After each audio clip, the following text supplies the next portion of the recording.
Hey, what's up, everybody? This is Travis back with another episode of the Rep by Rep Strength Podcast.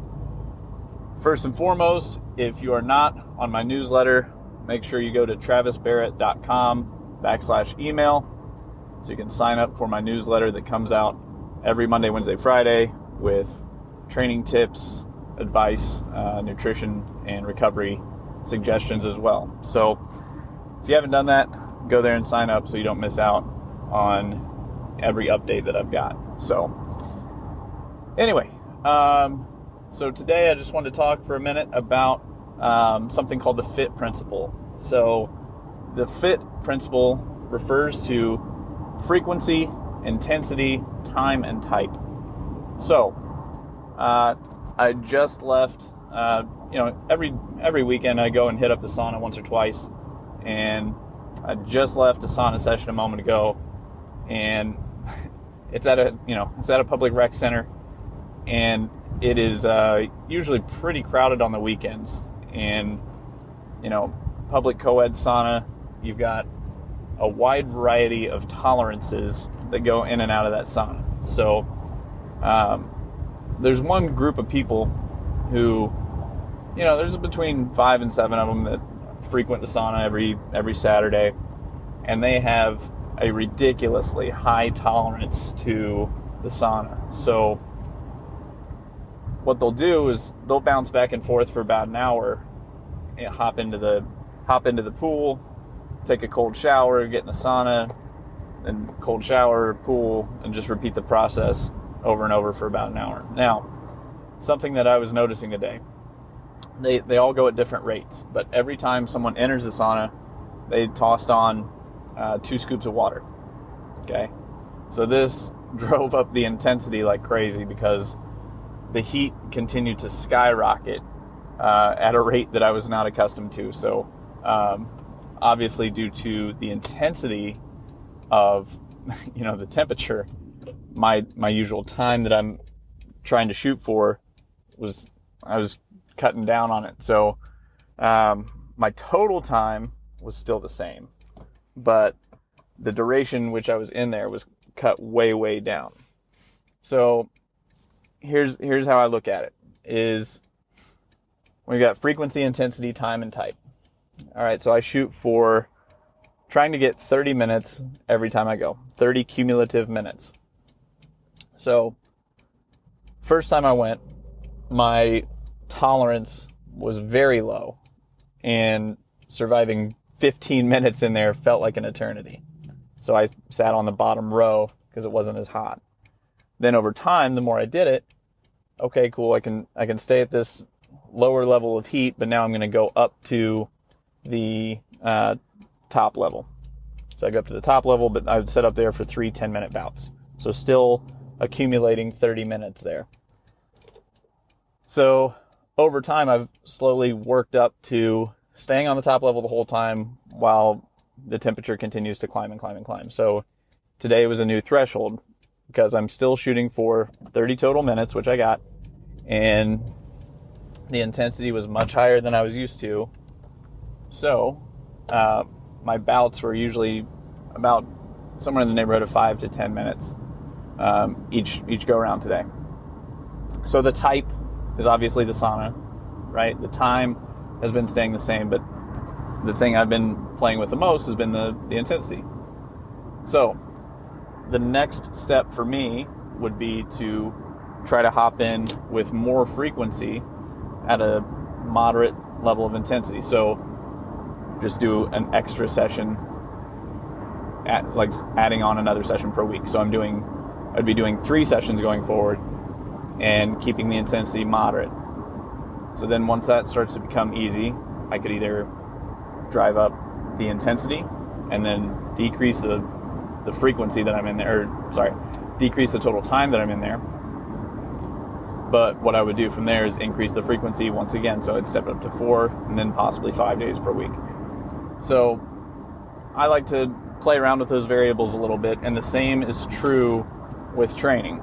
The first time someone goes to train, if they've never done any serious training before, what's going to happen is that first session is going to be such a shock to the system that they won't know what the hell happened. So you start off with a very low frequency, very low intensity, and most likely a short time because they don't have the tolerance built up yet.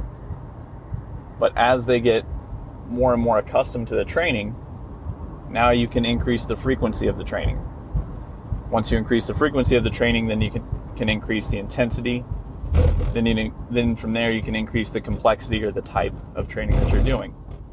So that's kind of something I'll keep in the back of my mind when I'm working with folks is, meet them where they're at in terms of what's their training age look like. And when I say training age, that is not the same as biological age. Training age refers to how many years of consistent training do they have.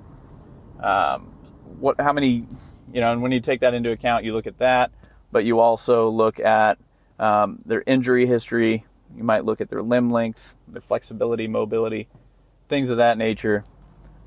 So when someone who has a training age of 0, which is they've never weight trained before, it's going to be first doing an assessment, then doing an assessment to make sure they don't have any, red flags, so to speak. So making sure that they can move all of their joints through the entire range of motion without pain.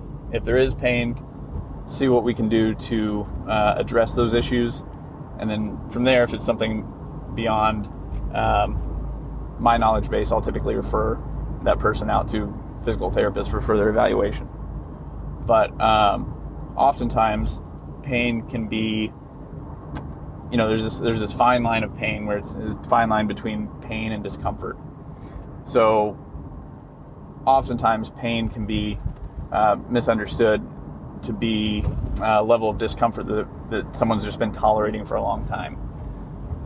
So that discomfort can be due to, tight muscles, weakness, maybe a posture they've been holding that they didn't even know they were holding. For example, someone who sits at a desk all day with their shoulders rolled forward and doesn't get up out of their chair very often may have low back pain. Well, the question is the low back the actual issue, or is it hip flexor tightness and a weak posterior chain? So those are ways that we'll evaluate that. So assuming that the person has, good pain-free range of motion, then we can start to work through those ranges of motion on a fairly frequent basis, increasing slowly. And then once they become acclimated to that, then we can start talking about the types of intensity that we're going to load the individual with. So, for example, one guy that I'm working with right now, we started out, his first 4-week block was he would do one lower body session per week and one upper body session per week, and the rest was spent on cardiovascular development. So now that he's through that first 4-week block and responded well, now we're increasing it to 2 lower body sessions per week, 2 upper body sessions per week, and the rest is on cardiovascular development and mobility and flexibility. So, and then the total time of his sessions is going to stay relatively short, so that we can really focus on the big rocks there. So that's another tip there is, whatever you come into the gym to do that day, don't try to do everything all at once. Make sure that you come in with 1, maybe 2 targets that you want to get knocked out and that you want to do at a high level. And because the way to think about it is, every day you've got a tank, and that tank can only maximally fill to 100 points. Okay? Now, if you come into the gym and you didn't sleep well, maybe we could safely assume that you're operating off of a tank that's only 90% full. So now we're operating off of 90 points. So what if you didn't hydrate well the past couple days? Now we're down to 80 points. What if you're stressed out due to job? there's another 10 points. Now we're operating off a tank of 70. My point is, you can't maximally redline everything all the time, and more likely than not, you're probably only operating off of like 80 to 90 points. Rarely are you operating off of a 100-point system, if this analogy is making sense. So, and the other thing to consider is that fatigue is cumulative. So what that means is, if you train hard on Monday and you train hard on Tuesday, and then you take Wednesday, Thursday to recover, are you fully recovered and ready for your Friday session? Probably not. There's most likely still some residual soreness and fatigue still hanging around. So, that's something else that we have to take into account is, probably another 5 to 10 point deduction there due to cumulative fatigue from the week of training, from the month of training, from life in general. So all of these things are factors to consider when you are trying to make decisions about your training program. So with that being said, take a look at your training program that you're currently doing and think back to that FITT principle: frequency, intensity, time, and type. And also ask yourself, how many things am I really trying to improve every time I go into the gym? Because I see it all the time. I see people go in and they're in the gym for 90 minutes to 2 hours doing somewhere in the neighborhood of 6 to 10 exercises, where they would be better served performing 3, maybe 4 exercises at a very high level, rather than adding in what's called junk volume. So anyway, if you guys have questions about any of this stuff, please don't hesitate to reach out and ask me some questions. I'm happy to answer questions for you and help give you a little guidance there. So you can also schedule a complimentary call as well, and I'm happy to answer anything during that call as well. So you can do that at travisbarrett.com/call. All right, have a good day.